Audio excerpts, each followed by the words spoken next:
Welcome back, everybody, to the CF podcast. We've got Jason with us today, not Aaron. What's going on, folks? And we've got our friend and, man, two-way advocate in the house, Colion Noir. Dude, it's such, man, thank you. Thanks for having me, man. Thank you for taking the time, bro. I know you're a busy man, and this has been a long time coming. Yeah, long time coming. Yeah, ever since we first met at, we've run into each other in different shows, but Kyle Lamb's Surefire class. Yep. That low-light course. Yeah, that was pretty fun. That when they introduced the turbo and all turbos, that. yeah. That was a fun time. The little houses they put us up in were a little sketch, but they were fun. Oh, no, I left. I know you did. Yeah. I said, fuck, we allowed to cuss on this? Oh, yeah, go for it. Yeah. I don't know. The real Aaron, he likes to drop an F-bomb about every 30 seconds. So, fuck. But yeah, dude, there's one thing about me. If nothing else, I'm a prima donna about where I rest my head. I don't blame you. I was like, we were driving in. I'm like, I know the signs of neighborhoods we're probably not supposed to be in, and I was like, yeah. Where's my gun? Yeah. Thankfully, we had a bunch of them with us. Right. So I skedaddled and went and booked a hotel. Good shit. But man, it was still such a good time getting out there running those drills with Kyle and shooting as much as we did and everything. But we're happy to have you on the podcast. Absolutely. Happy to be here in Vegas. Man, you were talking about Vegas is like a three-day trip. I think 2 days max before you start hitting the wall, and you're like, it just becomes a beating. Yeah. Like I don't like Vegas. Yeah. I really don't like Vegas. There are aspects of Vegas that I do like anything off the strip. I actually kind of enjoy. Right. But yeah, Vegas is a beating. Now, well, okay, I take that back. SHOT Show Vegas. That's a whole different. Yes. Yeah, that's a whole different thing, man. Because I've been to Vegas before for vacation, right? And that's actually doable, right? Yeah. I think it was about 4 or 5 days. Yeah. So that works out. Yeah, because you get to go at your own pace. Exactly. Right. SHOT Show is you're at SHOT Show's pace. And like last night we hosted our party. Y'all left me, but here we are, dude. So yeah, you're at SHOT Show's pace. Yeah. And what are we doing? Very first thing, we go to bed at 3 o'clock. You're waking up at like 7:30 to hit the ground running. So that way you're back. Doors open at 8:30. No. This is our Super Bowl. This is what we do. I don't do it anymore. Well, I don't blame you. I will 1 hour Irish goodbye you in a heartbeat. Yeah. 2, okay. This time around, it's like I'm going to do things differently. Yeah. I'm going to do a dry SHOT Show. Okay. Yeah. So I decided to do it dry. That probably makes things easier. Yeah, because here's what usually happens, and what you said was pretty spot on. You come here, you do the first day, and then that evening you get plastered. You have a great time, right? And then you go to sleep at like 5 in the morning. Yeah. Then you wake up at like 5:30. Yep. And then you gotta hit the play. And then I'm wondering why I'm mouth breathing and my mouth and throat are dry. I can't breathe and stuff. I'm like, well, alcohol does dehydrate you. Yep. And so I sleep miserably, and then I wake up and I feel horrible, and then it's just like consistently. So I was like, all right, I'm gonna do this dry. Yeah. I'm gonna come here first day, and then I'm gonna go to sleep at like 9:30, 10. Whoa. Mm-hmm. Yeah. That's bold. That is bold. That's ambitious right there. Yep. All right.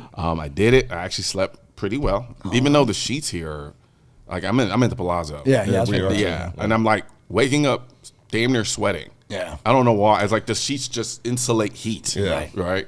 But I slept decent. Yeah. Good. So I had my first real drink yesterday, so it was like semi-dry. All right. There you go, semi-dry. Yeah. All right, well, good, man. Well, hey, either way, we're happy you're here, right? And with that, though, dude, first of all, I think Jason, myself, everybody in this room has been following you, watching you, and seeing everything that you're doing, bringing to light all sorts of different situations, all concealed carry stuff. Like you had Vince Ritchie on your podcast, we had Vince on our podcast, and so all this cross contamination, and we're happy to finally have this happen. And with that, big fan. Appreciate it, man. Dude, and it's really cool what you're doing too, because it's like what I appreciate you, and I watched you when you're on NRA TV and all that stuff too, and everything. Love that you also had your Spotify playlist. Music that you like to listen to at the range. Yep. And so something I really appreciated that you were doing is you were bringing a whole new culture, a whole new dynamic to the world of guns. Yeah. And that's something that should definitely happen, because what we've got in this country is this idea, and then I shout out my buddy Hoodneck all the time because he's bridging that gap. You know what I mean? You don't have to be in the hood. You don't have to be a redneck to own guns. You know what I mean? Right. And I think it's just really neat. The more and more people we bring into our community and them just exercising their natural right. Right. Yeah. There's going to be more and more people that are like, actually, I don't want this to go away. I'm going to fight for it. Right. Yep. And that's so important. So I applaud you for doing that. And then also, you know, getting more and more minorities into it as well. Because again, that's something too. I think a lot of people get afraid of more women, all sorts of different demographics. Bring them in. Yeah. Right. You know. Because why the hell not? You know, the United States Constitution is applied to every United States citizen. It doesn't matter what you look like, what you think, what you feel, whatever else. You know what I mean? Right, So exercise that right to defend yourself. Yes, no, absolutely. When I started, I never really looked at it through, like I did a podcast. Well, I released a podcast I did with the guys from Guns Out. And I talked about how, like, when I started, I wanted to change the perception of black gun ownership in America. Yeah. Now, my genesis into firearm ownership wasn't really race motivated, right? It was just about as organic as you can make it, right? I went to a range, of shot, fell in love. Right. On second shot. First shot terrified me. Right. I remember you talking about that because you said you went. You were like, dude, I don't know about this. Yeah. I was like, got all these random people with guns and stuff like that. I'm like, yeah, I don't know. But, you know, I didn't want to look like a little puss. Yeah. Right. So I decided to go ahead and do it. But, you know, I think in a lot of ways, I kind of made it more about race at some points than was necessary in my mind. Right. It was not something I never really spoke out about, like, outwardly to people at the time, but like everywhere I went, I was accepted with open arms. There were no issues whatsoever. All of the racism I ever experienced was online. Yeah, of course. Never in the actual real world. No. And then who knows? Those could have been bots. Those could have been, you know, whatever. And also, nobody's got the balls to say it to your face. There's that too. Yeah. Keyboard warriors out, man. Yeah. But I will say, you know, it definitely was. It was a very welcoming space for me, especially on the online gun community, right? Because you had your staples who already existed there. You had your Hickok 45s, you had your Nuttin' Fancies, you know, you had your Travis Haley's, you know, you had your, like, Costas, all those people who were creating content, doing all those things. There's so many guys I want to say, I just can't remember their names, right? Yeah. And, you know, I like to say grow up, but when I say grow up, I mean like grow up as my gun self. Right. Watching all of these people, right? And they serve as a motivator for me wanting to start to do my own videos. Right.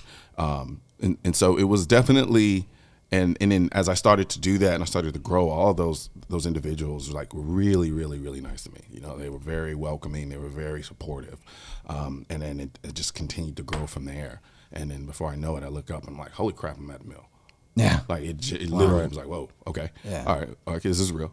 Yeah, right. And then of course, you know, then the whole NRA thing started. That was a whole nother bag. Yeah, you know what I mean, right? Because, you know, I was getting it from both sides. Yeah. And I don't think people really understood my position at the organization. I think a lot of people thought I had way more clout at the organization than I really did. Yeah. Yeah. And so really I was nothing more than a personality on the NRA TV platform. Okay. But I had all the responsibilities of being an outward-facing spokesperson. Yeah, exactly. Right? Yeah. So, you know, it's things like that were kind of, they were tough. Yeah. They were tough, right? Yeah. Because, you know, like the NRA would do something that wasn't necessarily in line with what a lot of people felt. Right. And then I'm in the background. I'm like, yo, what are we doing? Right. And then things would get explained to me from a strategic standpoint. Me being a lawyer, understanding the politics and the way things maneuver, I'm like, okay, I can understand how, like, you have to go about it in that demeanor because there is a lobbying aspect to this. Sure. Right. And so I would kind of bite my tongue sometimes and just wait to see how things played out and see if they played out the way they did. Yeah. And then there were certain things where they did play out the way they did, and then all of a sudden it got upended. Yeah. And I'm like, ugh. Yep. Right. So, you know, it was those things in terms of, you know, coming up in this space that, you know, it was hard. Yeah. I'll be honest. It was really, really hard. And then you can tend to start to kind of isolate yourself in a lot of ways. Right. Yeah. Just because if you have too much input, it can start to weigh you down. And so, but then the problem is when you isolate yourself sometimes, you start thinking everybody's against you. Yeah, right. You know? Right. So it's a balancing act that I think at this point I've kind of done a decent job of kind of being able to balance and try to figure out. But who knows? Well, no, I think so. You know, I think so. I would agree with that. And speaking from a perspective of, you created a whole new paradigm. Yeah. I don't know if you're aware of that. How so? I'll just say, like, like you said, your law background, you got into that, the type of nomenclature that you use. Gotcha. Everything, at least for me, like I said, my first interaction was, holy shit, this Springfield Operator TRP video. And if you have not seen that, some of the most cinematography marvels going on, that literally got me into this whole ordeal. So first of all, you're like a pathfinder, especially for me, in that whole ordeal. And it's been refreshing to see how you've changed this whole ordeal and spanned it and just made it blossom and grow. So you have been morphing along with everything that you're doing, with the times. Nothing has ever seemed convoluted or misconstrued, and it's just been reals from the jump, bro. Thanks, man. So, speaking for me, you're a pathfinder, bro. You're like Mount Rushmore up there. You know what I'm saying? Like, it is what it is. The odd thing about it is, too, is, I remember when I first went to Joe was like, don't read the comments. And I still don't listen to this day. I still read them, bro. I'm right there with you. Get told the same thing. You know? Yeah. Now I have a stopping point. Now you have so I'll read them, and then I have a good filter. Now to gauge. Okay, put stake in that. Don't put stake in this. Because there's a difference between somebody just being negative versus somebody critiquing. Correct. Yeah, exactly. Correct. A little bit of feedback's not bad. Right. The irony is like, the one way I am honestly kind of disingenuous is sometimes I will downplay how much I actually like a gun, just so that I don't come across as biased. I've done that several times. Wow, that's cool. And I get why I'd say that's cool, but what I mean by that is like, it's unfortunate, that you kind of have to look that way because people are so quick to throw out the word shill. Right? Shill. And then you're like, no, like let me be honest and open about this, Like, it's fucking good. If it's fucking good, man. Like, what do you want me to say? I've told you this video is sponsored, or I've told you they've given me this gun, and I've told you how I required it, and I'm like, look, this is how I genuinely feel about the gun. Right. And do with that information what you will. Right. Because genuinely speaking, for me, I'm like, I'm not. I always say, I said this too. For me, where we are right now in the age of firearm technology, very, very rarely are you just going to get an overtly overall bad gun at a specific price point.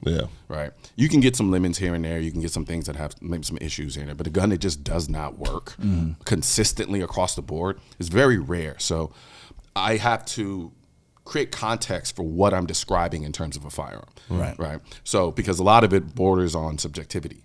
I could read you the stats and the specs, right? But that's something that you can acquire off of Google. Right. I want to communicate what I'm feeling while I'm out there shooting a gun because I'm a shooter. I like to shoot. Right. And I genuinely enjoy it. Anybody who's ever been on set with me doing any like NRA TV, those guys hated me.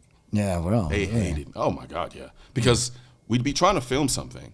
And in every break we had, I'd go off because we were getting free ammo. So I was like, every break we had, I'd take the gun up and go shoot. I was like, going hot. That was like the running joke. It was like Colion, Noir, going hot. Like, because I'm always shooting. And they're like, look, we're trying to film something. Can you stop?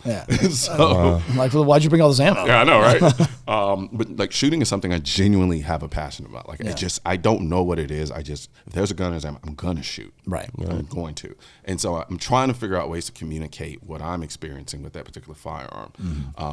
And then there is this weird cross connection where sometimes my giddiness is, like a gun can have certain aspects, like the ergonomics can be kind of they don't really fit in my hand, and that's why I'm always cracking jokes about my Hobbit hands, right? Because what I'm trying to tell you is, in my hands, this gun feels this way, right? But understand, I have smallish hands, right? Palms, basically, my fingers aren't that long, so use that as a comparison to determine whether or not that's going to work for you or not, right? Because I can't tell you, like, you have 8-inch hands, right? Like, it's not like you're going to have a different experience from an ergonomic standpoint than I would, right? And so it's those things, but I think sometimes the nuance of context kind of goes over some people's heads sometimes, and they don't understand it. It's like, you like everything. No, I just told you all the things I liked, and you just didn't pay attention to the stuff I didn't like. Like when I told you, I was like, this ergonomic system is kind of meh, right? It's not horrible. I can't say objectively it's horrible because for some people it might work if you have bigger hands. I've said that before. So when you read comments and then you see some of those comments, I'm like, it's like, did you not just watch the video? Yeah. So then I go back into myself and I'm like, how do I do a better job explaining this so that the context is understood, and then I can communicate better what it is I'm trying to say. And then I can do it writing. So Yeah. when I script videos, I can, because I have time to just really sit down and tailor it down. But with my first mag review videos, which Right. was something I came up with in order to get videos out faster, to get my thoughts out quicker. Right. Sometimes, like, people don't realize I'm doing the video on the spot. Right. There's no rehearsing. There's nothing. I'm literally One take. Yes, Yeah. it's me, Peter. All right, you ready? Yeah. Like, we may sometimes we'll go out and do like B-roll shots beforehand. So Yeah. while we're doing the B-roll shots, I'm making mental notes about my thought processes on the firearm. Right. And then from there, we go. Yep. And it's one take. Yep. Right. I think maybe once or twice we had to do like a second take. Yeah. But generally speaking, it's one take. And so from that perspective, for me, it's like, it can get frustrating because it's like, I want to communicate this thing that I'm feeling, but I always treat everything like it's live when I'm doing the first mag style. Yeah. So I'm like, if I can't get that word exactly within a second or two, You see that. exactly, right? Yeah, you show the human element, Exactly, right? And, right. and that's something to be appreciated because that's pretty much how we style all of our videos. You know, and mainly because we put out so many, we don't want our editors. Our editors got enough to do, I you know, know. like so it's like, hey, if you see us trip over a word, you're like, oh shit, Editor, do it. make mark. Do a hard cut to here. Go back yeah, to right. hard cut. Do a hard cut, or you know, or you play a joke on it. Yeah. You know, and you put the little asterisk. What you meant to say was, and then it keeps on playing. Exactly, You know, and that's exactly. more entertaining Yeah. too. You know Yep. what I mean? So Yeah. I'm actually frustrated right now because I did a video on Walter that they sent me, and I forgot to say they sent it to me. So I'm like, shit, how do I incorporate? It was the first max, Yeah. and so Peter sends me the edit, and I'm like, shit, we can't put it out yet. I got to figure out. I got to put this in here somehow Right. without like making it a hard stop in the video, right? So it's like little stuff like that you Right. kind of have to think about and figure out ways to like make sure you don't mess the whole video up. Right. right. But nonetheless, that process is fun to me. This is probably going to be an unpopular opinion. I enjoy doing the gun videos over the political videos.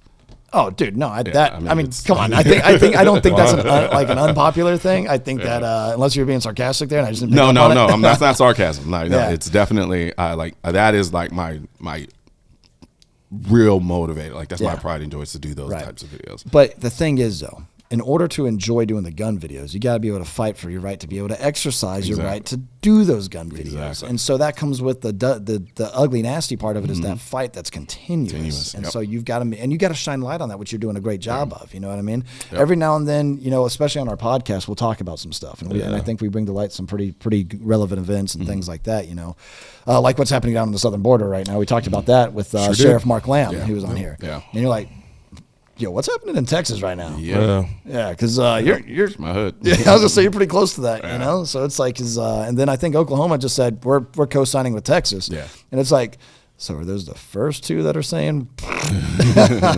You know, the irony is like me living in Texas but for you seeing it on the news, you even then don't really know. Right. Like you don't really notice it to the degree that you like when you actually see it in the news or on social media. Not saying it doesn't happen. I'm just saying that's how you can be that close and still removed from it. Right. If you're not paying attention. Yeah. And so for me, it's like I'm watching it. I'm like, this could get real bad. Oh yeah. Like really, really bad. Yeah, you got a state agency or the National Guard, and then you got a federal agency. Yeah. You know, that are just like, hey, what are you doing? What are you doing? Yeah. Yeah. And it's like, Yep. oh. Yep. Yeah. So now it really comes down to where are your morals at? Yeah. Because just because you got a badge in your uniform doesn't mean you got to follow these orders. Yeah. I mean, hell, fucking SS could have taken a note from that. You know what I mean? There's a reason they stayed in line and did what they were told. Yeah. I was just following orders. Nah, that's because you believed in them. Yeah. That's because you Or believed you in were them. enjoying the benefits that came with Exactly. the party. Like Exactly. Ferdinand Porsche. Yeah. And just to be clear, I'm not stating or I guess you say correlating any federal agency to the SS yet. All right? So I'm just throwing that out there right now. All right. Yeah. I mean, it's even interesting when you look back in terms of the history of some of the like famous brands now who were literal Nazis. Yeah. Siemens. Yeah. Look at Siemens metallurgy. I was literally why are your face like that? Yep.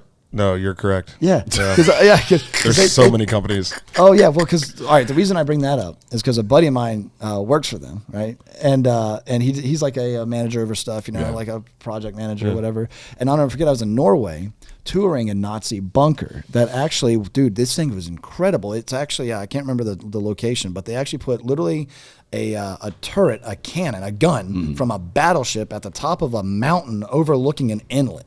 That. Dude, they did some crazy shit, right? Wow. Yeah, as evil as they were, you gotta admit they were some accomplished people. I watch a ton of like Nazi documentaries and just understanding the dynamics involved, and because it fascinates me how one individual was able to motivate an entire group. Now, granted, there were a bunch of circumstances, right? Oh, of course. What happened after World War I, how they were all pretty much downtrodden and beaten to death as far as Germans are concerned, and he took advantage of that, was able to get into power. So I'm watching this dynamic. I'm like, this is crazy. Yeah, but like it's also goes to show like the will. I mean, all it takes is a person with a strong enough will. Oh yeah, that's all. It can literally move mountains. And literally, it's crazy. It can be used for good, bad, however you want to look at it. And the way that a person like that could captivate, like I said, an entire country and change the paradigm on that, man.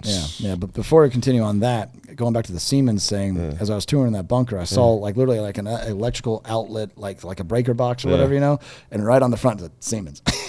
I was like, so I took a picture of them and I was like, you work for them. Like there's Hugo Boss used to make their uniforms. Yeah. What? Yeah. People don't realize that Hugo Boss used to make their uniforms, Nazi uniforms. Yeah. Crazy. Ferdinand Porsche. Look, I'm a Porsche guy. Yeah, so am I. I've had 3 of them. Same. So, and it's now he admittedly was not that it makes it better. Yeah. But he didn't really believe in the principles. But at the time, he saw it as an opportunity to elevate himself. Yeah, because when they were doing the Volkswagen Beetle. Oh, that was the people's car. Exactly. So he saw it as an opportunity to make money because otherwise he'd literally be broke. We could also talk about the Porsche Mouse. And if you guys don't know what that is actually, I only think 3 exist today. It is the world's largest tank. And it's a Porsche. Yeah.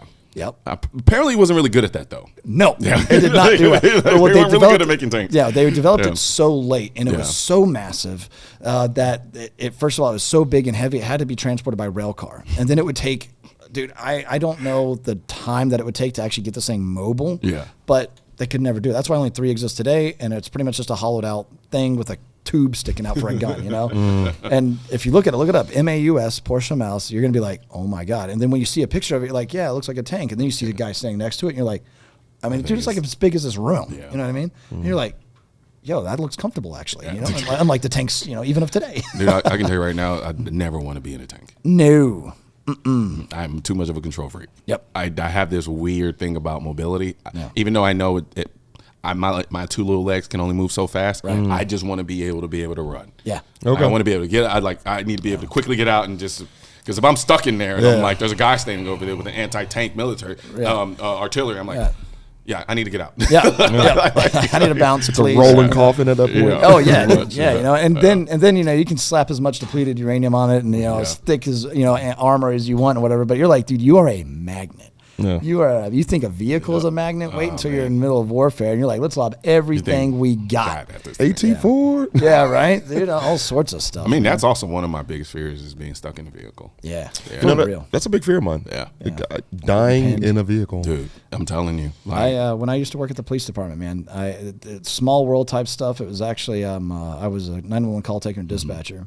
And I wasn't there for the shift, but I'd heard the recordings afterwards and all that type of stuff. And it was actually a buddy of mine from high school that was in a car with another buddy of his or something. And they ran from the police from some minor shit, like drug shit, some bullshit. You know what I mean? Like, dude, you probably would have gotten a slap on the wrist and whatever. And dude, they lose control of their shit. Car immediately ignites on fire, and they're pinned in there. And that's the way they went out. Wow. And that shit, and then I could hear the officer, dude. Like he's over there, and I still remember who the officer was too. I'm not gonna say his name here, but and you could hear him trying. He said he could hear them yelling. Yeah. It was bad, And so he was like, dude, why? Like he was like, why would you run? Dude, and it's just like, shit, man. Yeah. It's not worth your life. Yeah. You know what I mean? I mean, even on top of that, just being because I recently I hadn't even told the story ever before have I? No, I haven't told it publicly.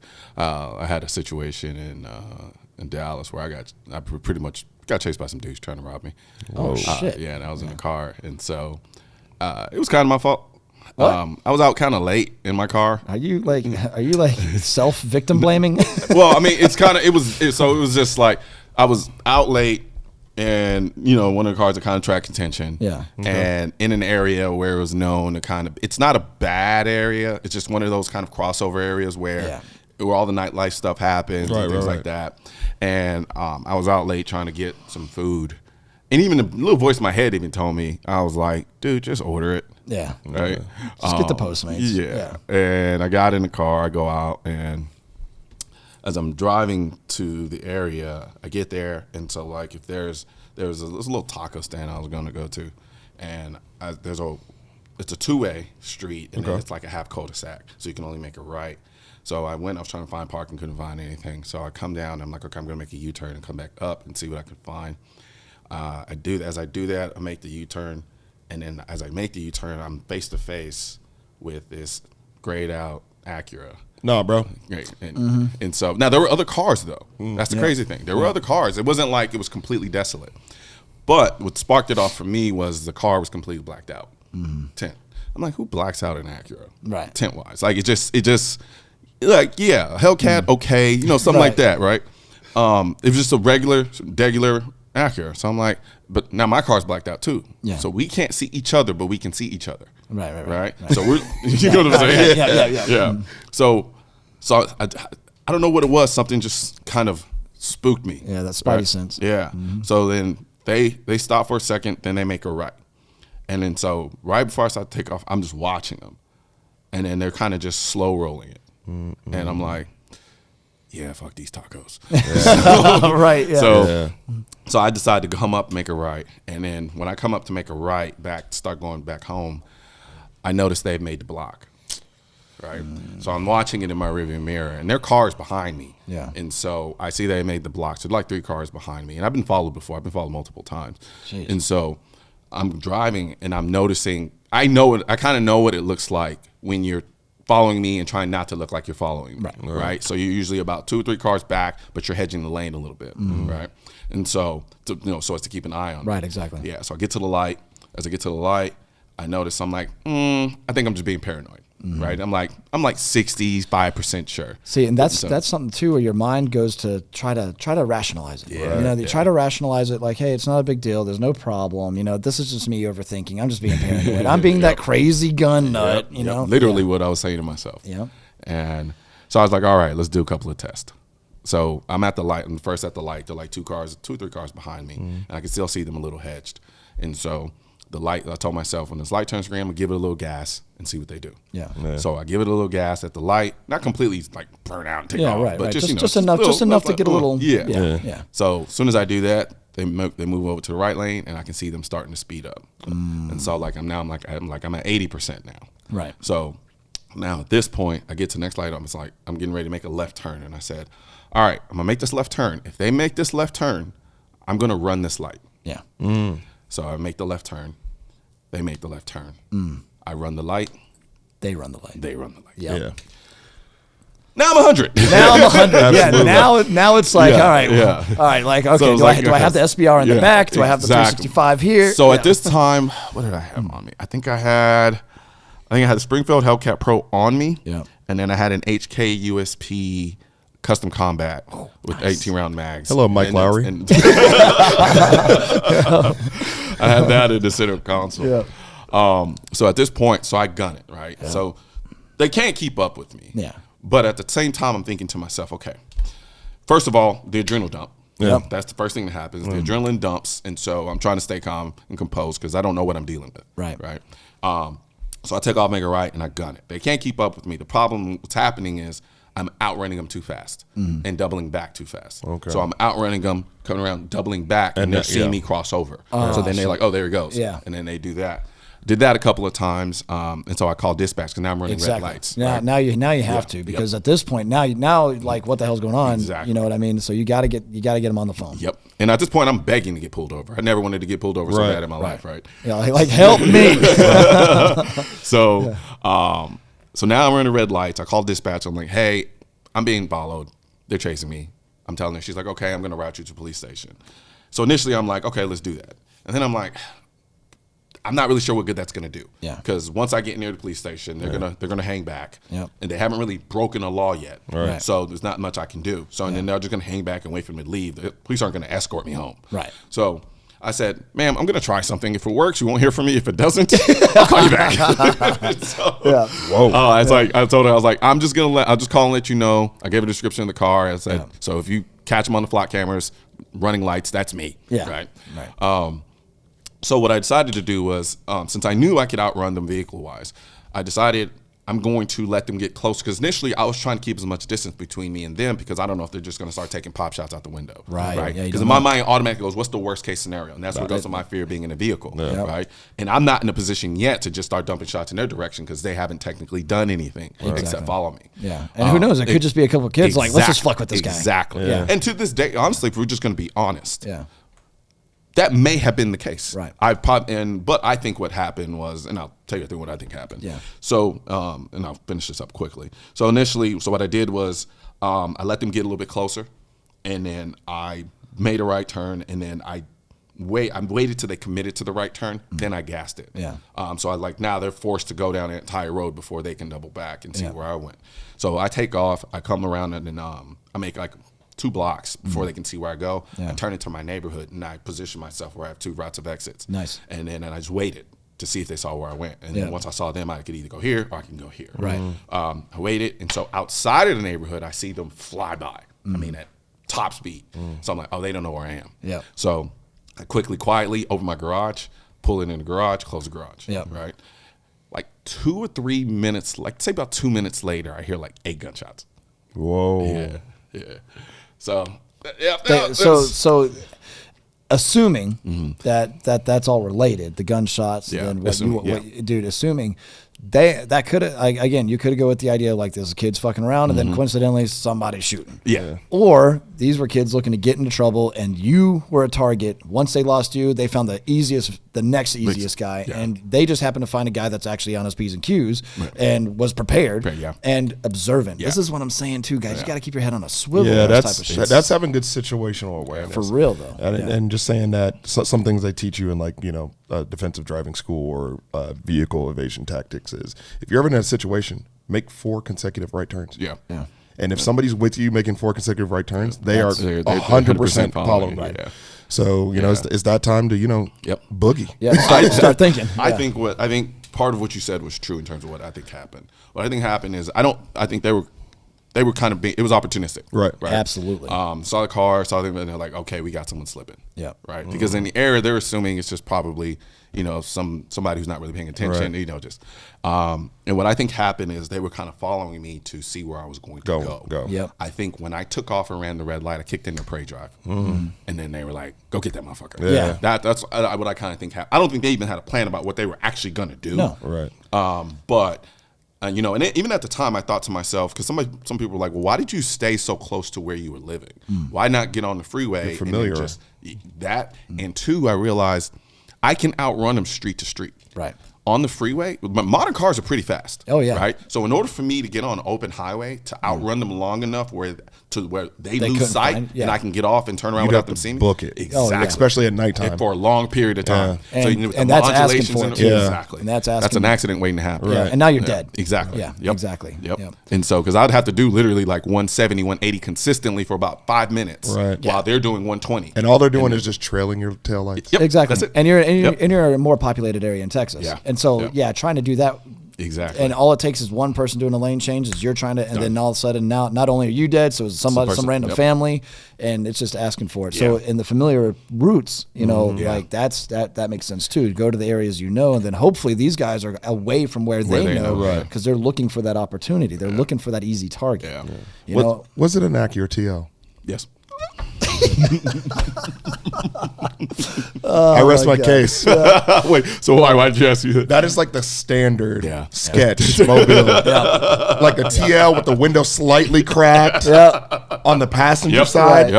Yep. I saw that. I remember seeing it. I was like, this don't look right. It was probably silver too. It was. God, dude, calling the shots over here. Yeah. And then if I didn't see it, but I'd put $1,000 on it and had paper plates. Yeah. Oh my Well, I'm not saying stereotype, but damn. Wow, I was like dead on. Like like that car is ingrained in my brain. Right. Now this is a good segue into how criminals don't follow laws, right? Because I guarantee you those 8 shots you probably heard probably rang out from some firearm that was either stolen, that was somehow acquired illegally. You know, I can almost guarantee it. Yeah. Can't say it for fact because we don't know. We don't know, right? We don't know.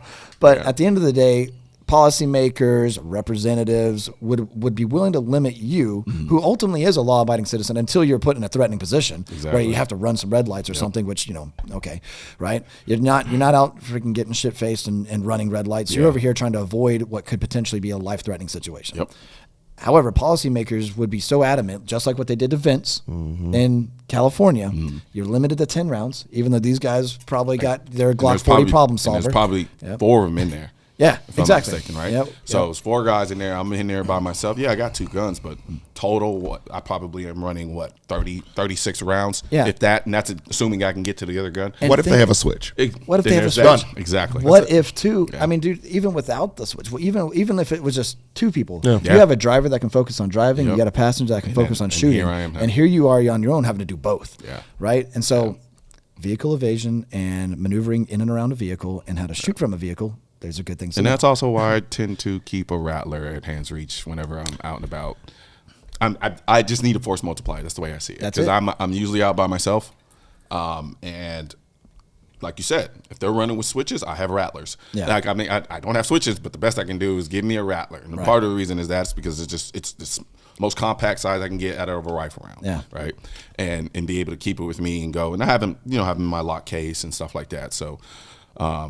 To prevent theft and things like that. But that's kind of, people think I'm crazy. No. But I mean. But then you find yourself in situations like this, and it's like, you're not crazy, you're just prepared. Right. Wait, what are you prepared for? War? And it's like, if it comes to me. Yeah. I mean. If evil comes knocking, I'm gonna meet it with overwhelming force. Yeah. And it's not even that really big of it's not even that cumbersome to do. It's not like I have to take 80 hours out of the day to get prepared to do. It's like I have it in the case. It's good to go. It's locked. It's taking me all of 2 minutes. Yeah. And go about my life. I don't even have to think about it. And if a situation arises, I can boop, like trying to box. Yeah. All right, let's figure this out. Right. But it was definitely, the weird thing about it too was once you get to the initial adrenaline, you pretty sure experienced this on a even higher level than I have. You get that initial adrenal dump, and then there's this weird calmness.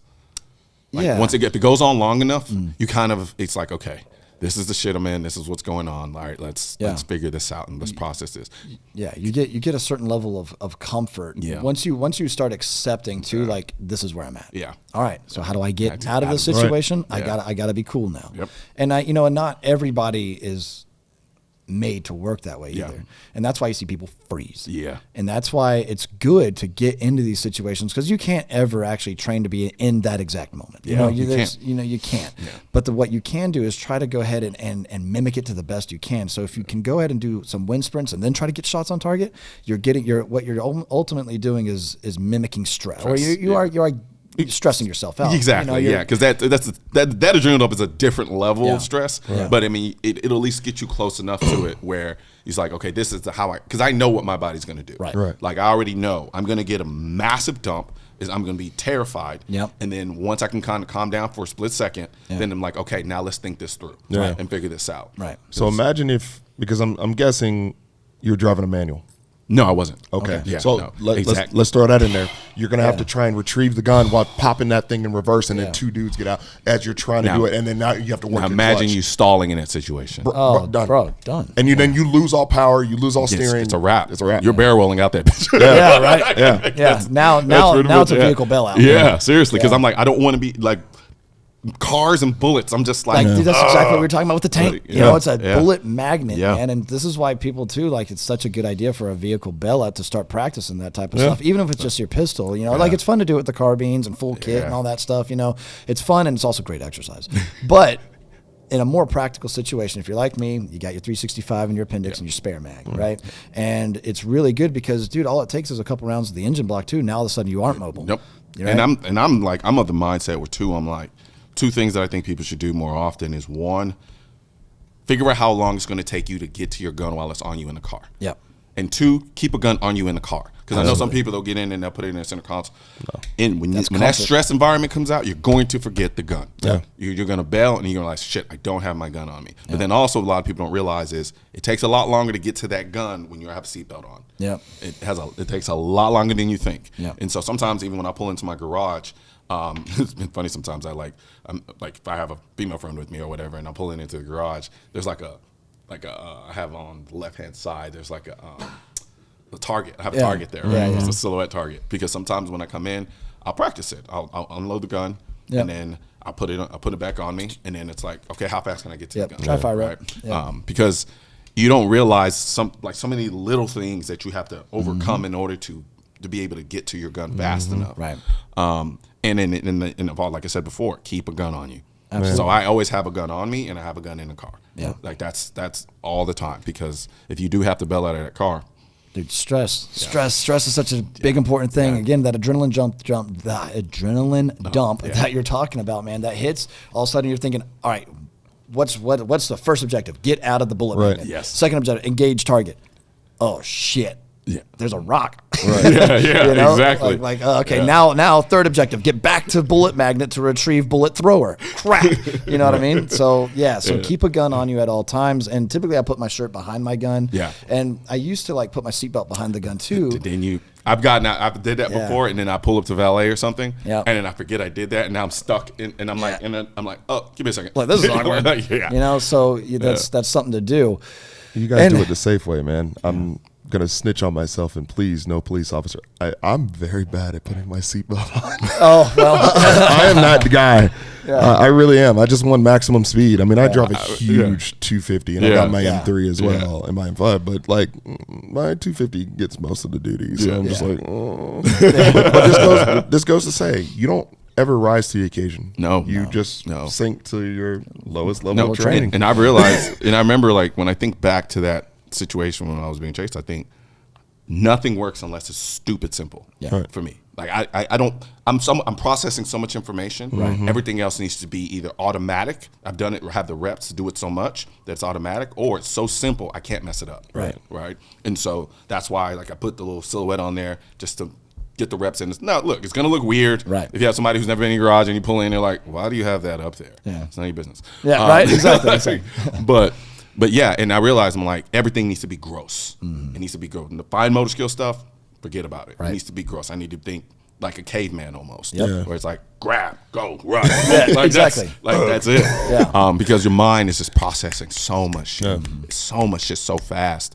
And so I try to use that. Anytime I have those type of situations, I try to recount, okay, what was my body response? What was going through my mind? How scared was I? Did I rise to the occasion? Nope, I didn't. You know what I mean? Because I remember, when I think back, I was making stupid turns, right?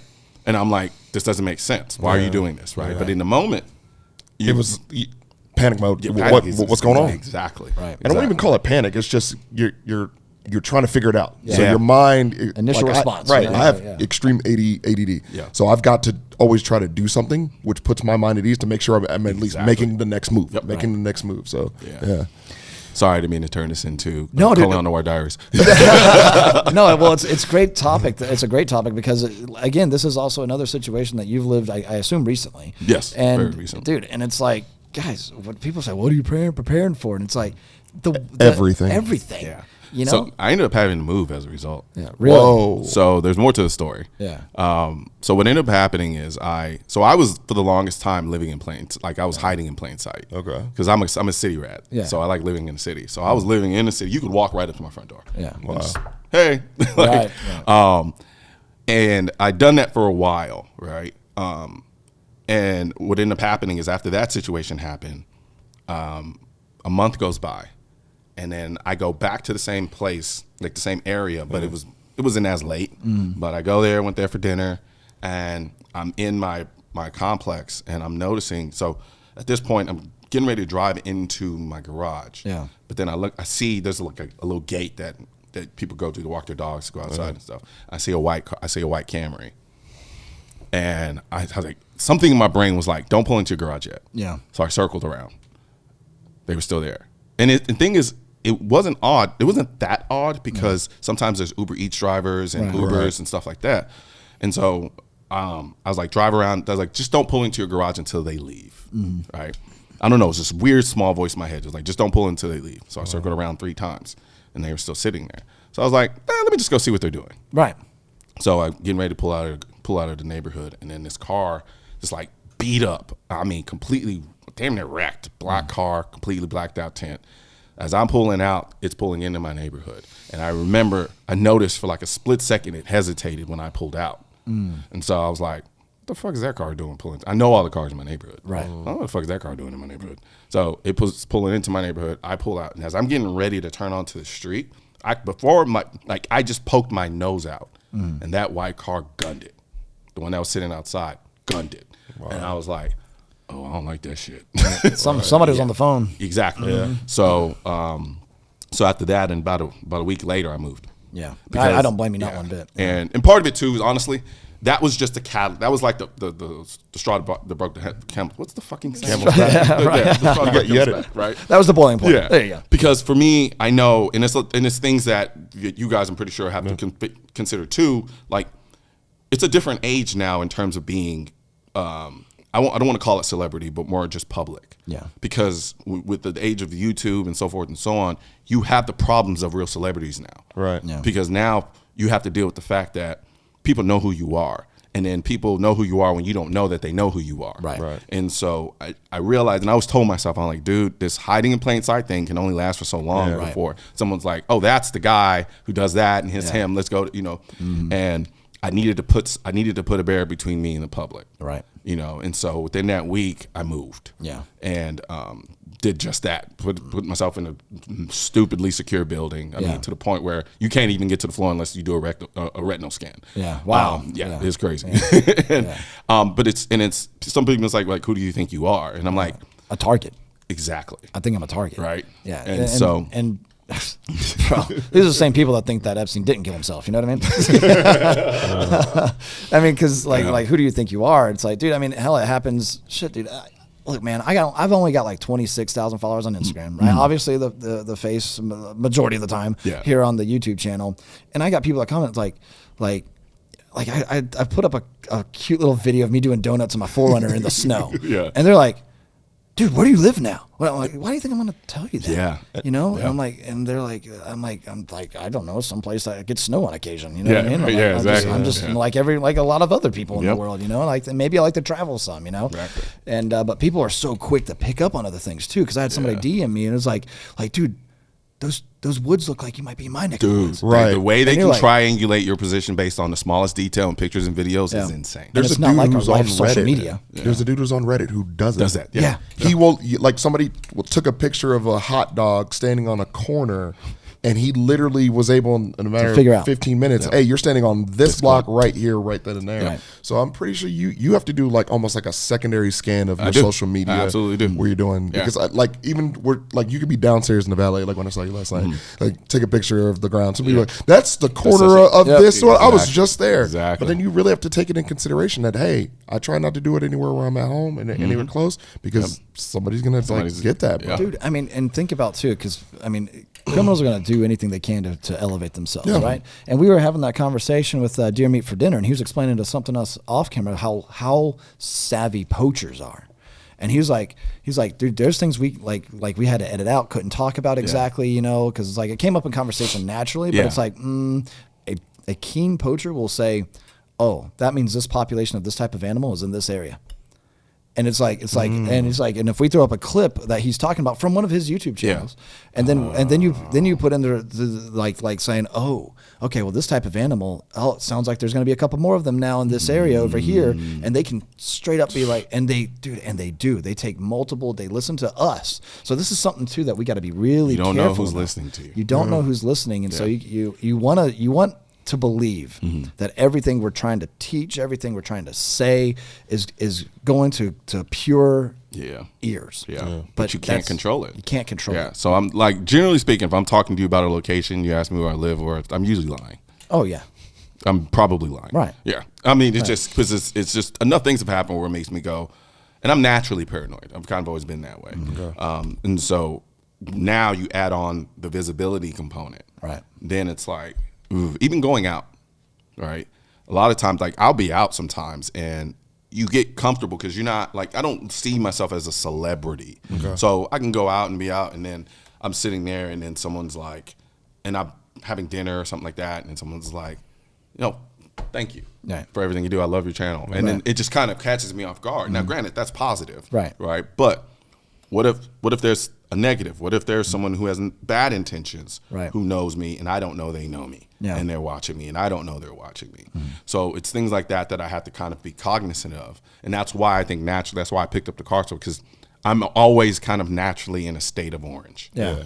And it's exhausting. It is exhausting. It's freaking exhausting. And think about, dude, when we're at the NRA annual meet, bro, and you see those protesters out there, they were telling us to go kill ourselves. Yep. They're telling us that, like we're going to rape your mom. Like they're saying all sorts of shit. Yeah. How do you know somebody's not going to pull a Reagan? Yeah. Right. Yeah, seriously, and seriously. it's like they're and especially with what we're fighting against, these people believe they have such a moral superiority to us that our lives are less than theirs, which is ironic. The hypocrisy is amazing, right? That's like. And first of all, these guys are like ready to have an abortion right now too. Like that's constant. But separate from that, these are the same type of people that it's like, what's this? And these are the crazy ones too, the purple hairs and everything else. Which sometimes purple hair looks good on a woman, but you get what I'm saying. But at the end of it all, as long as she knows she's a woman, but at the end of it all, you're like, dude, these people, all it's going to take is like, you know what? You deserve to die because you carry a gun, which is responsible. The gun is somehow responsible for everything. So you know what? I'm not going to use a gun out of principle, or maybe I will actually. But if one way or the other, dude, I had an uncle. So left-leaning. This was Thanksgiving, right? This is Thanksgiving years ago, and I'll never forget. And this was right when I started doing classic, and I'm preaching guns left and right and all that shit, And he's just like, he's like, how many veterans there are that are against gun ownership? And I'm like, how many veterans there are that are for gun ownership? I'm like, so what's your point? And the conversation escalated, and these were his words as it started to escalate a little bit more and more and more. He started with personal attacks, right? Like, oh, you're just a kid, you don't fucking know nothing and all this type of stuff. And I'm like, dude, I've been in the Marine Corps longer than you were. You know what I mean? Like I lost my dad. I get it. He was your brother. Like, dude, I bought my first house, when I was 24. Like, I've done some things. You know what I mean? Like whatever, man. Like, you're just a kid. You don't know nothing. Sometimes I wish I could just take a bomb and just blow up the NRA headquarters. And I was like, oh, you said the loud part. You said the quiet part out loud. I was like, oh, I said, hey, uncle, you're the reason why I own guns. Yeah, literally. Like a lot of that mentality too is because people project their inherent inability to control their emotions onto other people. Yeah. And so I've had conversations a lot of times where you finally break it down. They're pushing back on your stance on it, and then realize they're just like, I wouldn't want to own a gun because I know somebody pissed me off. I'd do something bad with it. Well, that's your fear, bro. Exactly. But they're projecting that onto everybody else, and that's why they're like, they don't trust themselves with a firearm, therefore they don't trust anybody else with one. And so that's the mentality that you have to realize you're dealing with sometimes when you're having these conversations with people. And then some people are just inherently terrified. They're just scared. Yeah. They don't know anything about firearms. They don't like the idea. It was like me when I first went shooting. I didn't trust. I wasn't worried about the gun getting up and shooting me. Right. I'm like, there's people in here with guns. Yeah. Right. So I'm like, there's people you don't trust. Yeah. I'm like, oh, okay. I don't know if I like that. Yeah. But then you have to come to this understanding. You're like, well, there's nothing I can do about that. I'm surrounded by people. Right. There's people with knives. There's people, with all types of things. Yeah. Knives actually scare me more than guns, honestly. Oh, dude, a knife wound is. Dude, you pull a knife out right now, yeah. Like my skin will crawl versus you put a gun on the table. Oh yeah, like for whatever reason, it's irrational. I know, but I've hurt myself more with a knife than a gun. Dude, I have the wounds to prove it. Yeah, exactly. You know what I mean? But yeah, and that's it, understanding, and I think getting into the mindset of why. And I've been wanting to do a video. They'll have some comedic relief to it, but it'll be the types of anti-gun people, right? And I'm still kind of writing through the script, but. Once you kind of understand and get an understanding of who or why a person has the stance they have against firearms or the Second Amendment, you can better kind of have that conversation, because then you can get to the heart of the issue and figure out, okay, you can talk to them, you can speak with them a different way, versus somebody, because there's some people who are just going to be combative to be combative. There's not much that's going to happen with that unless there's an audience. Right. So then you just use that person as a sounding board to speak to the audience. But then there are other people who are like, no, I'm just terrified of firearms. So you're going to have to come and approach that with a little bit more sympathy, or find some empathy, like where you can relate, and then express it to them that way. And then there's those that are just ignorant, and those who are just ideological, and then so forth and so on. And so that's what I try to kind of, when I do my videos, it's a balancing act because there is a part of it where it's like it's to arouse the people who already agree with me, right? But then also to empower them with information so that when they go and have these conversations with other people, they can have those conversations because even though we're on the right, proving it is a lot harder than the other side because they have sheer emotion on their side, right? Because they can just say dead babies. Yeah. Well, I mean, you do realize most gun deaths are by way of self-deletion, dead babies. Yeah.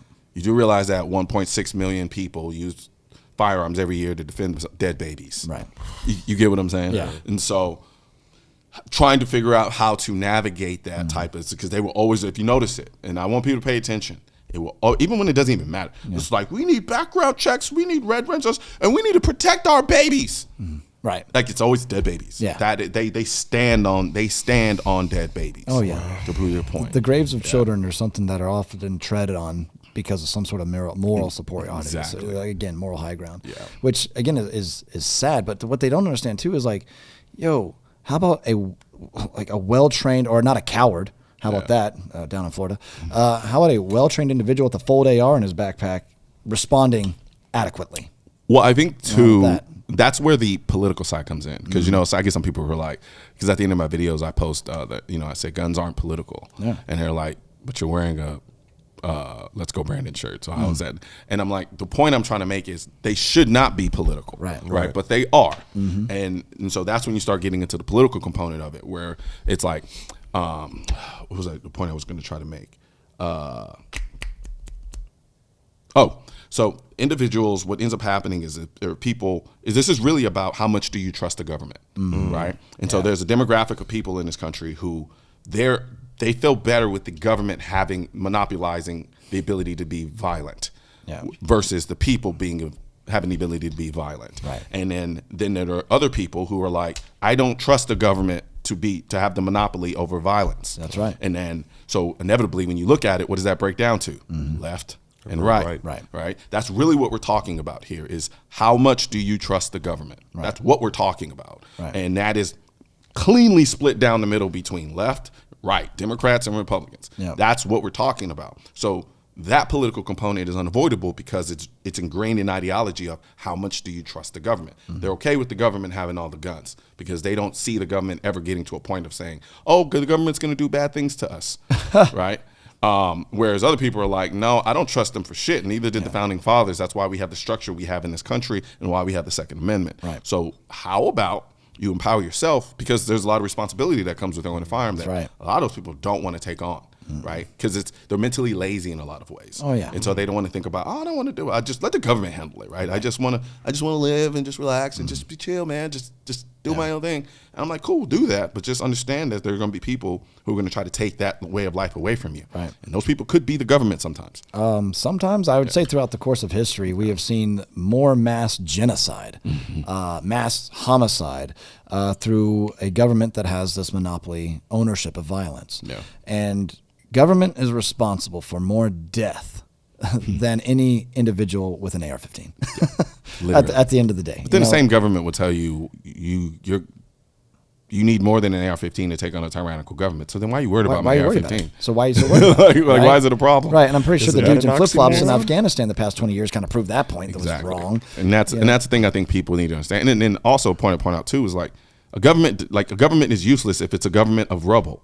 If it's a government ruling over rubble, it makes no sense. Right. So yes, if a government tries to become tyrannical, and it can get cartoonish, but it's the truth. If a government tries to become tyrannical, and then we have to fight against the government, and they're like, well, they'll just use nukes. Why would they do that? Yeah. There's no point for the government at that point. You're a ruler of rubble. Right. So using nukes it undermines the whole point of having power. Right. So from that perspective, it's like, no, they wouldn't do that. No. Well, I'm not going to say they wouldn't do that. Yeah. But maybe if they found what they could determine a compound or a militia or a enemy stronghold. Yeah. All right, you know what?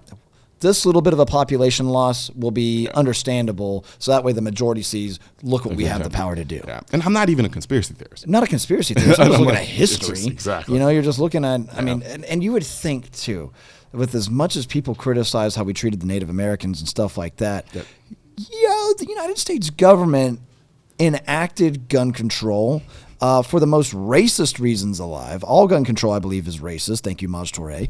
And if you look at, again, the course of the U.S. government, just look at the U.S. government. Yeah. And you're going to see really quick, like, yeah, maybe we shouldn't have allowed them to take the guns, you know? Yeah. So But I think what happens is a lot of us are so far removed from it because a lot of people don't study history. Right. So a lot of people don't even know that history. Or it's just a statement that they read one time in a textbook. Right. And so it doesn't really sink in that it's the same government that we have today that did those things. Right. And so in their minds they think, oh, that can never happen again because we have this false sense of it can never happen to me. Right. And so they think, well, never in my lifetime is the government going to do that. Right up until it does. Nobody thought we ought to be locked in our houses for 2 years because of a thing. So that it's this natural tendency for humans to want to say it could never happen to me, even though it happened in the past. Right. And then therefore we can trust this entity that engage in those behaviors, but they will never do that to me. Right. You get what I'm saying? Right. So it's that kind of disillusion, which is unfortunate, is consistent of a lot of people in masses. And then when you talk about the history element, people don't realize how young of a nation we are. Yeah. And it's like, dude, you realize it was probably like some of the people that actually executed some of those Native Americans that I'm talking about right now were only a couple generations ago. Yep. Like when you think about how long Joe Biden's been in political office, like what, 30, 40 years, right? Like, dude, you multiply that times 3. You're talking, oh my God, dude, think about how long ago that was. Yeah. Right? And you're like, okay, it's not like, when you think about Europe, I mean, we're going back centuries and centuries and centuries. Yep. And you're thinking about this country like, yo, wow, that actually wasn't that long ago. We're a young country, man. We are a young country. And if you look at Born it, out of rebellion. yeah, all about a rebellion with guns, dudes evading taxes. Probably brothers are assholes. Dude, you're like, dude, people just don't understand, man. Like, we are a young nation. We're still figuring shit out. And obviously we're not perfect, but you look at the rest of the world with the demographics that we have too. Where else in the world are we as diverse? There isn't. Right? And a lot of people need to understand that too. A lot of these countries that they like to compare us to, there's homogeneous, they're homogenous. So generally speaking, whereas us, when you have people with so many different backgrounds that come from so many different places, different cultures, all that stuff, you're going to have contention. Yeah. It's just inherent, right? And then that's not to undermine or kind of belittle or kind of take away from some of the atrocities that have happened in this place. But if you just look at the state of where we are currently, we're going to think about what happens in Thanksgiving when you go home. Right, and that's right? that's my own family. That's your own family, right? Right. So now take people from totally different backgrounds, different cultures, different genders, different whatever you want to call it. Yeah. We're going to have a ton of contention, a ton. And so people need to understand, but that's also the price that comes with diversity. Right. That is the price of diversity. Yes. And so as a result of that, we need to understand that if we understand that's an issue, then we're going to have those things. That means we have to have the ability to do what? Be able to converse and speak with each other in a manner that we can conflict resolute. Right. Yes. And then when on top of that, when you've got a media that's fanning the flames of us versus them, and a population divided is a population much easier controlled. Yep. And so if you can keep fanning this, fanning that, oh, this was a racist cop beating or something else or something other than it just being, no, look at it this way. That's a shitty individual doing something he shouldn't have been done and he shouldn't have been wearing a badge. But everything's got to immediately have race thrown it or something like that. And it's like, dude, here we are. I mean, we are right now. It's dual. Chilling, it's dualistic because because I agree with you wholeheartedly. Yeah. And that's one of the things I've had to deal with when you have certain cop shootings too. And so it goes both ways from the perspective that, yes, I agree. Like throwing race on top of everything, it undermines the entire issue. At the same time, when you're confronted with it blatantly, you can't completely dismiss it and say it has nothing to do with race. Right, when that's it's true. Pretty obvious. Yes. It's like, Obviously so true. that's Like why both sides need to come to figure this out. If he's throwing out the N-word as he's beating the guy, okay, you know what? Yeah, we might that probably has that's a race issue. If that police department if that police department has a history of non-promotes, non-recruiting of a minority, exactly. There's a pattern of behavior that demonstrates. Exactly. Now all of a sudden, and if people turn a blind eye to that just because he's wearing a badge, it's thin blue line. Yeah. Like, nope, you're part of the problem. Exactly. You got to be able to see it from both ways. And then people like to also make sure you're probably automatically on this side, right? I'm the biggest contradictory to anything. I'm a Canadian, Jamaican, Jew. You're a cartoon character. Exactly. Like what? Like, What, how do you do that? Like, like it is what it is. It is what it is. Yeah. Yeah. No, and it's definitely balanced. Like I'm unbelievably pro cop, right up until you start violating my rights. Exactly. Right. Right. You know, and I like the amount of support I get from cops is insane. My best friends are cops. You know, so I'm always worried about them, and because I understand the difficulties and the dangers that come with being cop. Right. Anybody who denies that is a liar. Oh, absolutely. Is a liar. Right. Absolutely. And so I even wanted to do a video on how, because I have a whole procedure on how I deal with being pulled over, because I speed a lot. Yeah. Get it. So I get pulled over quite a bit, honestly. Right. And I have a whole procedure on what I do because it's about mutual respect. You're stopping me. You don't, and most of the time I'm getting stopped because I'm speeding or my tint's too dark. So they don't even know who's in the vehicle. Right. So it's like you're walking up on a vehicle. You don't know who's in it. You don't know who you're dealing with. Right. So there's going to be a level of apprehension on their part. Yes, they took the job. They understood the risk involved in it, but he's still human. Right. So my mindset is always, what's the thing I can do to mitigate that level of apprehension, right? And to make the entire interaction go as smoothly as possible. So I think in terms of them, I try to empathize and I say, okay, put myself in their shoes. What am I feeling? So first thing I do, as soon as the lights come on, all my windows go down. Yeah. Part of that is too so that they overlook the fact that my tent's illegal. Right. There's an ulterior motive. There's an ulterior motive. but it's also designed so that they can see whatever they need to see that's going on. Yeah. Right. Put them a little bit at ease so that way they're not approaching a situation already at a heightened state. Exactly. Yeah. And then of course, and I always have like my concealed carry and my license are always. And I'm a firm believer in constitutional carry. I'm adamant about constitutional carry, but I do have a license, right? And so I keep those two together, so it's instant. So windows go down, and as I'm pulling over, I'm grabbing my wallet, taking those two out, and as soon as he walks up, here you go. Yeah. So you know the entire circumstance. Right. I have a license. There's guns in this car. Right. Right. Yeah. Right. And most of the time they're like, "Thanks for this," and they give it back to me. Yeah. And what a lot of people don't realize is a lot of times you can get yourself out of a lot of tickets by doing these things. Right. Because they're like, he respects the position I'm in. Right. And as a result, I respect what he did in terms of respecting the position I'm in. So why are we here now? So why are we here now? Yeah. So here's your warning. Slow the fuck down. Exactly. Yeah. Exactly. And I've been meaning to do a video with that. I'm just trying to find a cop friend to do it with. Yeah. Right. Right. Because but then also too, it's about safety. Yeah. Right. Because a lot of people who don't like stuff they don't really think about. For the most part, like I had a friend of mine who, when I initially told this to him, he was kind of like, "What?" Yeah. And then he was like, and then a couple months later, he calls me back, and he's like, he's actually a big fan of yours, by the way. Oh, that's awesome. And he was like, "I did what you did. It went smoothly. They need to give me a ticket." Yeah. Right. And that's not always gonna be the case. No, it's not always gonna be. Dude, I swear, I got pulled over by a state trooper one time, and I was literally picking up my dress blues from the cleaners because I was getting ready to go to. I was preparing them for the Marine Corps birthday ball. Right. This dude, state trooper, I was working for a local police department at that point in time. And he pulls over and he takes my stuff, whatever, sees the dress blues and the thing. He goes, "I was in the Army, here's your ticket." I was like, "You are a bitch." I was like, "Are you serious?" Because you know what else I did too? I think he also knew too that I was trying to pull something because I also handed my creds for the police department. Gotcha. And he's like, "Nah, here's your ticket." Here's my CAC. Here's my here's my CAC. Here's my PD. Here's my PD. Yep. What more do you need? Dude, but I also knew it too because he was a younger guy trying to grow the mustache and had the super high and tight. Yeah. And dude, as soon as he started walking to I was like, "This is gonna be expensive." I mean, I've had situations where there was a cop. I remember I got pulled. I was going to one of my legal mentors' ranch. We were going to do some shooting and hunting or whatever. And I remember I was kind of new into the gun thing, but I had a lot of them. And so I had a lot of them in the car. And I remember I get pulled over and then classic racist looking cop. Oh no. Whatever comes to your mind, close your eyes and say, what does a classic racist cop look like?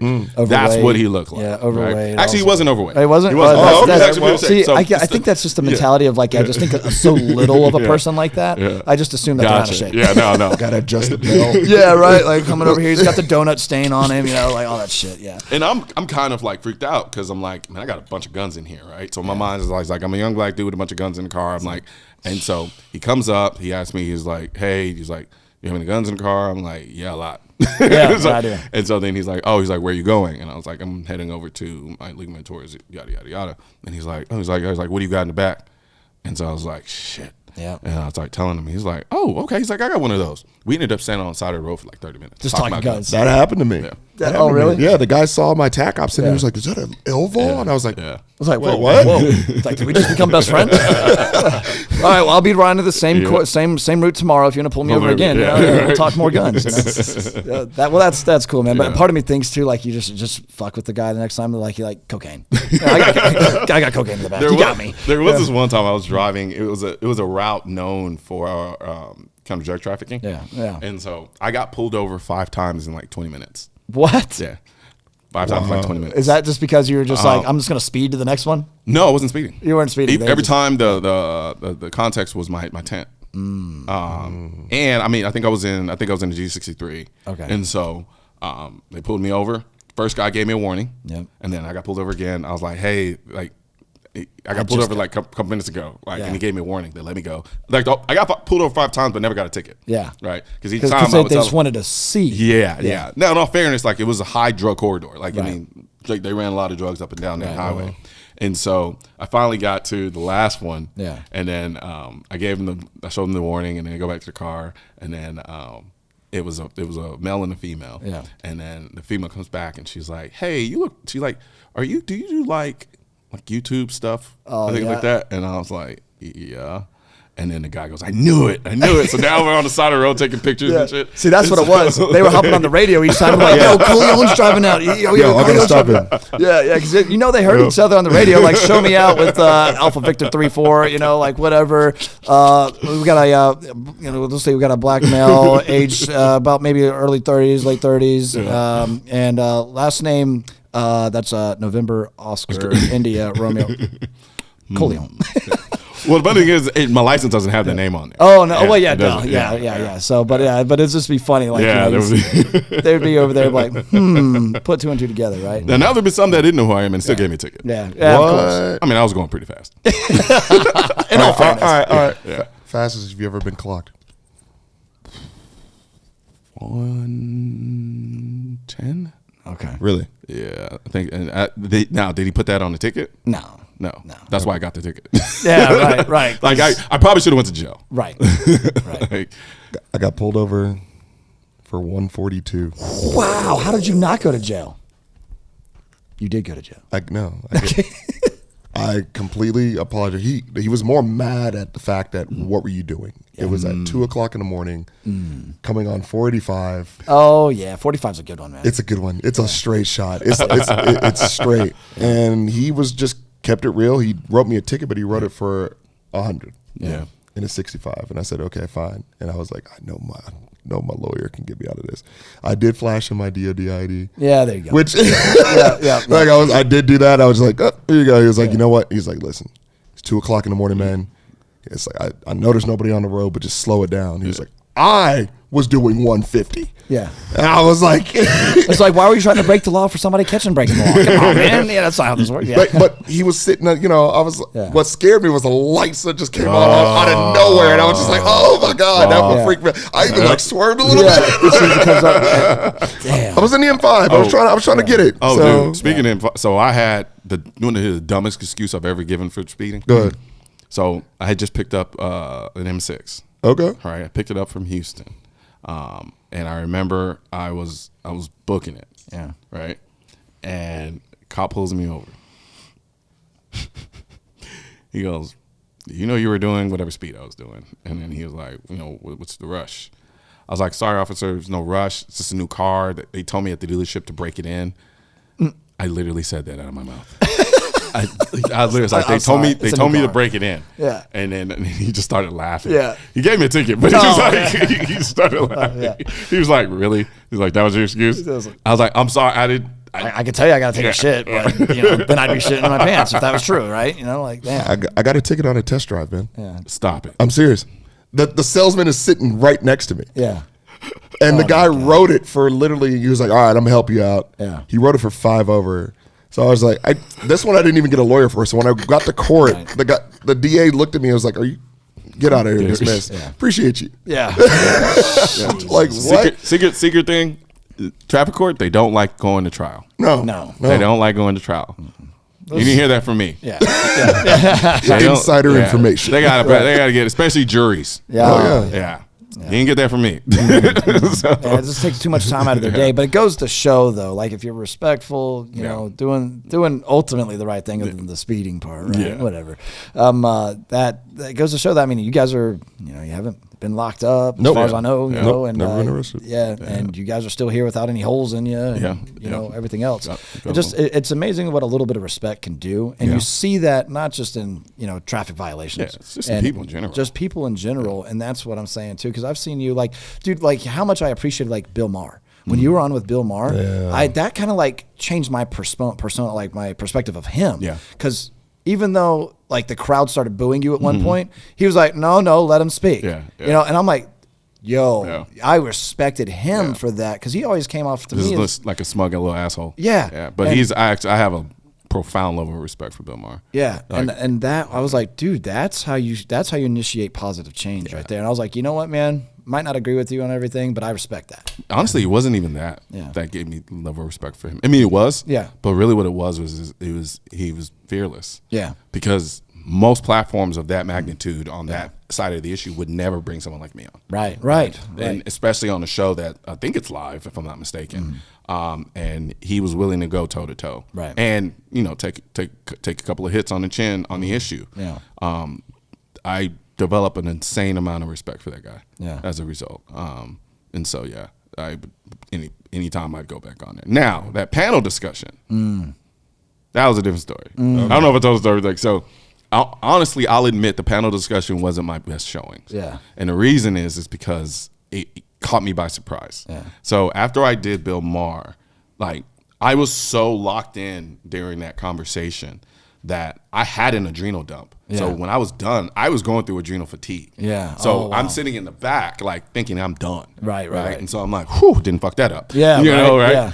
Yeah. And then all of a sudden, Bill comes to the back and he's like, hey, we're about to have a panel discussion. You want to jump on it?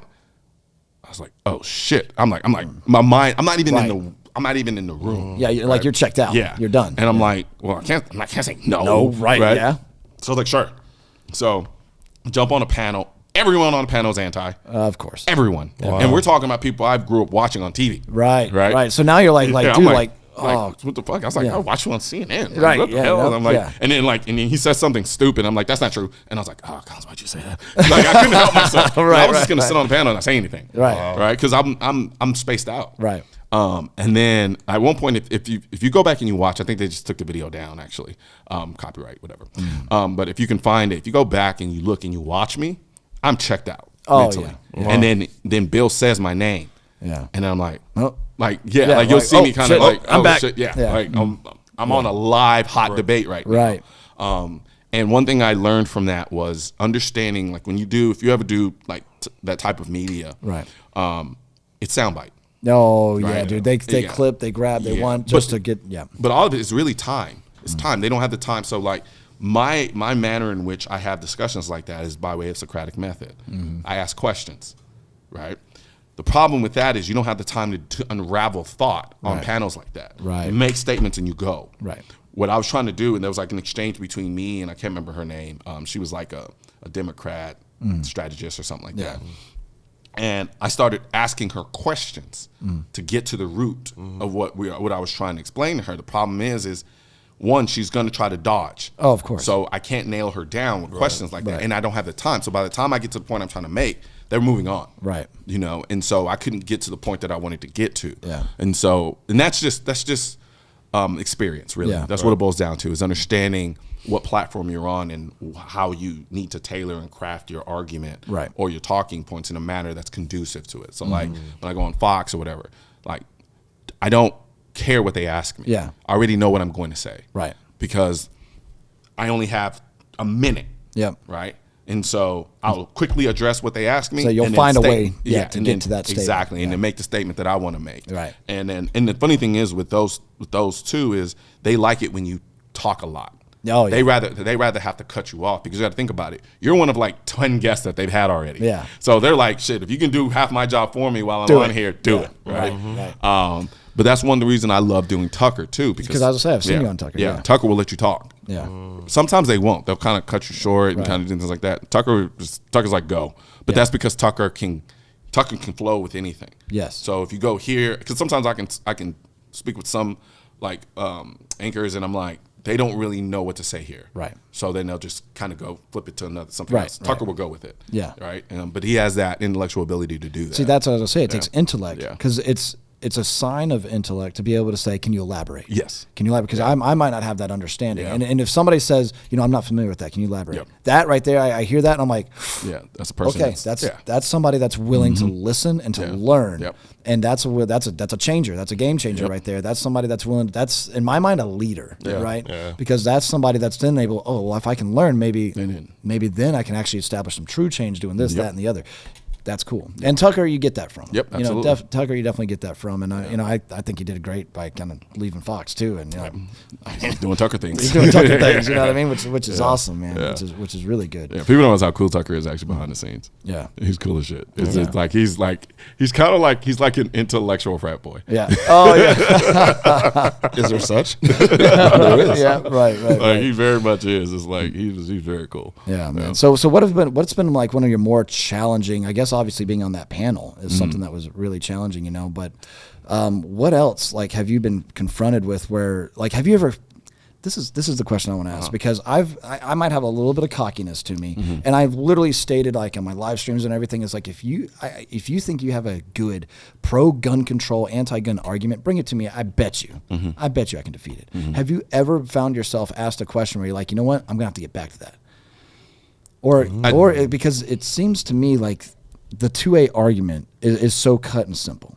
It's the right to life and the preservation of life. And if you want to argue against that, you're dumb, or ignorant. Yeah. The hardest argument, like I have responses for it. They just don't land to the degree that I think they should with people who are against this. Yeah. Right. Or for it, actually, is a better way to say it. And it is the universal background checks. Because it is theory in a sense, right? So I have to explain to them why universal background checks are problematic. But the way I do that is telling them the potential of how it's going to be abused. Right. And so they don't necessarily see it that way because in their minds they're like, what is wrong with a background check? And I'm like, look, you can't enforce it. And then so now you have to explain to them why you can't enforce it. And that is I'm gonna say high science, but I mean to get them to understand why you can't enforce a universal background check, you got to go through that. Then once you explain that, then it's like, okay, then how do you enforce it? I was like, the only way you can really kind of enforce it is with a national registry. Yep. And then they're like, so what's the problem with the national registry? And so then now I have to explain why a national registry is problematic. And so then that becomes historical. So then the problem with that is I can explain it from a historical standpoint, but it's so far removed from that history, it doesn't hit. They're like, well, that was like back in Germany time, like Nazi Germany times, right? And now you're having that same discussion with the person that we have already established is the believer and truster of government. Yeah. So they're going to say like, what, you think the government's going to take your name and information and see everything that you own and use that against you? Yep. Yeah. And then usually once I hit them with this, they kind of go, okay, maybe. I hit them with Katrina and how the government actually did that in Katrina. Exactly. Right. And that's just a natural disaster. Exactly. That wasn't even I don't agree with you. Yeah, it's just natural disaster where you probably needed your guns the most. Exactly, because we saw that happen, and then all of a sudden it was like units or something going door to door. Exactly, like hey, they were marshals, right? I believe it was marshals. Yeah, I can't remember exactly who it was, but either way they were. Either way they were doing criminal shit, if you ask me. Yeah. So to say the least. Yeah. But yeah, so that's usually one of the harder things I struggle with to kind of really land with people to get them to understand. But yeah, other than that, usually I'm like, the harder thing for me, honestly, is I have so much information that I either forget some of it. Right. Or I don't know which one to use. Yeah. Right. That makes so sense. I'm like, okay, I could go so many directions with this, so it's almost like paralysis by analysis. Yeah. Right. So I'm like, I could use that stat. No, let's don't use that stat. Let's use this stat. No, don't use that. I could use this argument. No, don't use this argument. Yeah. Say no, I can use this example. And then they're like, he doesn't know how to respond. Yeah. And it's like, well, you're right, I don't. That's because I have so many much answers. I can tell you, yeah, right? Right. Yeah. And then also it's like it's body language, it's demeanor, you know, and because I like in my past relationships, I've been told I have a tendency to be a little crass, or you know, where it's like. It's not what you said, it's how you said it. I think that's just women, but whatever. So I have to be cognizant of that when I'm having these conversations. Right. Because I don't want to come across either as kind of like pompous. Right. So I have to be understanding. Like, I understand your position, whatever, but I also don't want to come across as I'm like, what's the word I'm looking for? Condescending. Yeah. I don't want to come across condescending. So what I try to do is I legit try to find somewhere where I can sympathize with them. Some from like a personal experience that I've had, and communicate that and relate that so that they understand. And a lot of times, really honestly, it's just listening. Yeah. Just shut up and listen. Right. And they'll tell you enough of what you need. In order to kind of have that conversation productively. Yeah, that's a big thing. People gotta, it's the entire concept of, hey, God gave you 2 years for a reason. Yeah. You know what I mean? And it does make sense, man. So, Colion, we know you're a lawyer, and that's something that we saw you. I think you were pretty proud to get all that done and everything, because I saw that a couple years ago. I think finally got that. And I know this is a question you probably get regularly. Have you ever thought about a political office? It crosses my mind sometimes. Yeah. Before, if you'd asked me this maybe 5-6 years ago, I'd say hell no. Right. And that's, it's not a no. It's not a yes. Right. It really all boils down to whether or not it's something that's going to be worthwhile from the perspective of actually making a difference. Right. Right. Because what comes with being a politician is time. Yes. Right. And so I can make the argument I'm more effective doing what you're doing now. Yeah, exactly. And then letting other people step into the role of the politics. Because believe it or not, what people don't realize, and I had somebody else I already knew this, but I had another guy tell me this yesterday. Like, a lot of our politicians are watching my videos to make their arguments and their decisions when it comes to these issues.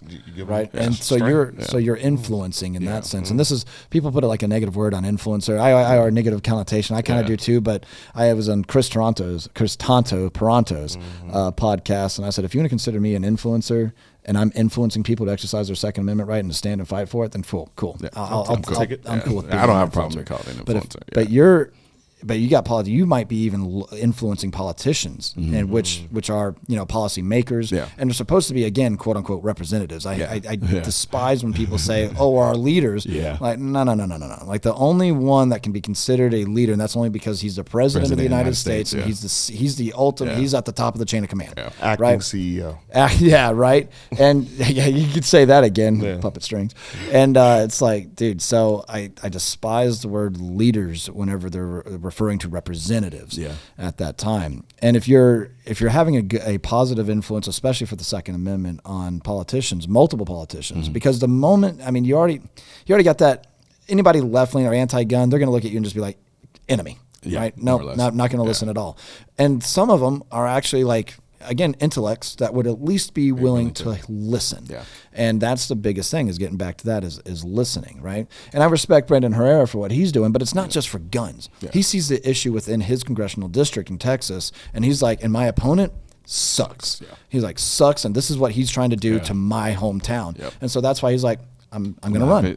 And I'm like, you know what, dude, that's cool. And I'm going to support me every step of the way. Absolutely. So it's like, that's why I kind of wanted to ask, because it's some people yes, some people no, and it makes sense. That's such a smart answer. Like, I think you're doing better work, good work in that arena. Like, once I can see where it makes more sense to do that to be effective, then sure, I'll do it. Right. I may not even want to do it, right, but I'll do it. Right. It's one of those things where it's like, because dude, in the live streams, I go off sometimes, right? And they're like Clinton 2024 and stuff like that, and people legitimately ask, like, hey, would you ever consider that? And I'm like, man, that's a whole other game. Yeah. That's a whole other game. They're going to dig up whatever they possibly can. They're going to make me look like this. They're going to think I'm some sort of gun-toting I messed that one up. Gun-toting nut. And I'm like, I'm a gun toter. Yeah, I don't think I'm a nut, but that's everybody can perceive whatever they want. But so it's like for me, look, man, I like where I'm at right now. I'm comfortable. I got a range in my backyard. I like to shoot. Nobody's screwing with me. Yeah. I'm cool with that. I'm right there with you, brother. Yeah, so. But anyway, was there anything else you wanted to ask, Jason? Brother, we've covered it all. Yeah. Well, the thing is, though, I know you said you had somewhere to be. That's the only reason I'm starting to tone it down now. But because this is a conversation we've already talked about. I haven't even talked about watches. My fiance got me this Breitling, dude. Oh my god, bro. It's, and then we didn't even talk about it. We talked a little bit about the cars and stuff like that. Really get into because don't get me started on cars. I had a couple of air cooled 911s. Oh, really? 79 and 89. You know, dude. And there's something about that air cooled man that just gets me, man. 1996 993 turbo. Oh yeah, that is my. Yeah, that's that. You have that, or you want that? That is my grail. Yeah, right there. Yeah. I want a 930. I want a 930 turbo. Yeah, dude. I really kicked myself for selling. I had a 1979 911 SC Targa, and I wish I never got rid of that. If I could go back in time and get that car, because I bought that car, man, for like, oh god, I had to do some engine work on it, but I want to say I got it for like 18. Did some work on it, sold it for like 24. Yeah. And now I'm looking at similar thing. I'm like, yo, that's 6 digits. Yes, I'm easily. Like, and it's not even the money. It's like it's the car, dude. That car, like, it felt like an extension of me when I hopped in it. I think personally, people tend to approach cars the wrong way. Yeah. If you buy your cars right, there's a certain level, because most people look at cars as depreciating assets. Right. But if you buy the cars right, you can buy supercars, exotics in a manner in which you can drive them for free. Oh yeah. That's what people don't realize. Yeah. Now, of course, you have to have a certain level of cash to do it. But like for instance, my GT3. Yeah. I didn't lose a single penny on that thing. Yeah. I drove it for a year, 10,000 miles. Here you go. Right. That was it. Now, you can't do that with all cars. No. But if you understand how to buy them, you inevitably can end up doing that. Right. And especially for people who are car enthusiasts, like, don't shortchange yourself. Like Right.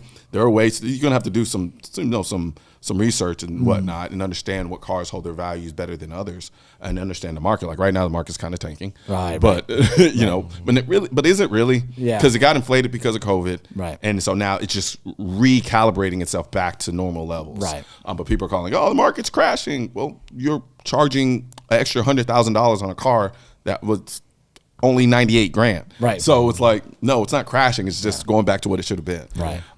But oh man, I love cars. like I said, this is we can save this for a part 2. Where we come fair enough. Yeah. Come visit the range, things like that. Because I know it's a fun conversation. Especially a lot of people are gonna be like, dude, my dream car is this. So much like your dream car, let us know what your dream gun is. You know what I mean? Like was there a gun that out there that's like, dude, that's your grail? That 96993 turbo is your grail, right? What about firearm wise? Is there one that really you're just like, that's it? Because it's so hard to think about for me, because I'm like, dude, it's hard. It's hard to There is, yeah, and I might be pretty close to getting it. Okay, can you talk about it? Yeah, MP7. Oh, okay. All right. Well, that's exciting. And here's a crazy thing. Yeah. I think the gun sucks. Really? Wow. Yeah. I mean, okay. Right, I tend to talk. Let's do this. I tend to talk in extremes sometimes. Yeah. All right. The gun doesn't suck. Yeah. However, it's not a gun that would be my go-to. Sure. Oh yeah. Sure. It's I get not, that. Yeah, I totally get that. And it really has everything to do with the round. Yeah. I honestly think if it was chambered in 9, I would be more inclined to make it. Because I almost think PCCs are probably, and this is something I've recently kind of come up on, I almost think PCCs might be better for like a home defense situation. Oh, I've said that for a minute. Yeah. Like that makes sense. Full auto PCCs. I mean, yeah, absolutely. Subguns. Just throwing that out there. Absolutely. Yeah. And so I think that chambered, but then again, would it be as cool if the MP7 was chambered in 9? Right. Would it have the same recoil input? Because I've shot one, dude. I've shot a full auto MP7 before, and dude, it is like, you magic. get giddy. Yeah. You get like, I get giddy after every full auto, but that one especially. Ryan did it. Ryan shot it too, man. And dude, it's lovely, man. Really Everything. is. I love the ergonomics. I love the way it looks. It's just Yeah. So yeah, I might be able to, and I want a full auto G36. Yeah. Yeah, that would be sweet.